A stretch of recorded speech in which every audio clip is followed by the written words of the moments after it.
HU je ke bijak Tuhan nak kreh orang ba. Nah, urang tanya Mbak Long. Pegah pukul mah ke? Bông vàng Tuhan balik.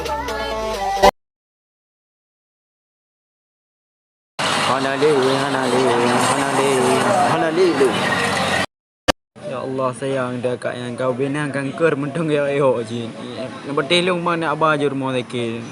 Nana trip ni ju ngai berea ka kanker kai dah. Tak tu terus wak coronanya periksa corona. Ya pada sap koma tu. Okey bông vàng.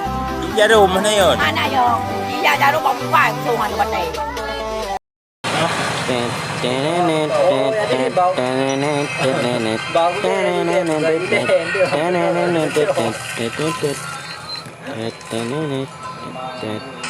Yang anteng rame, yang raya boh nah, yang payang boh nah. Nah. Bang Pun yang urusan ro ni. Ho ni Bang Pun urusan ro ni. Jalu sambil boleh pukul mah ke? Jalu kah tak? Athe? Jalu kah? Jalu capuk pri yo. Pegah pukul mah ke? Kami dah capuk pri habis cara ke pedul lah mah ke. Bau yo.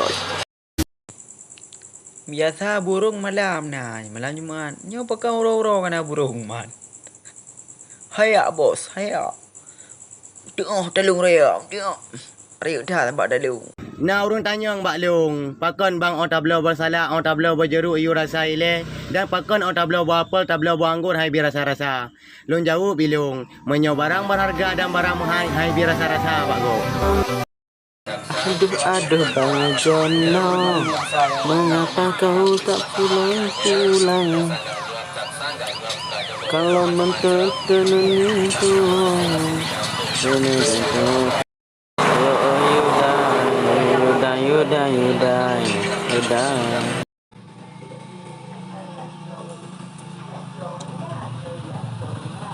Iban le bukan, oh no. Lu cok tadi.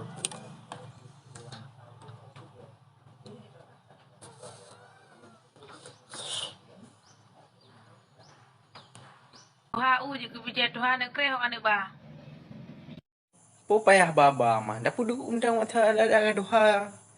Dah draw ni undang mandai tem tu nya. Po payah bag no payah bag di. Nya dah bapa dak takoh dah ba le mati dia hana le ngadayan.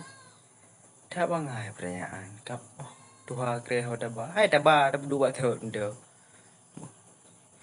Jadi dah tu nya hana yang ngampul tu nya ngabungu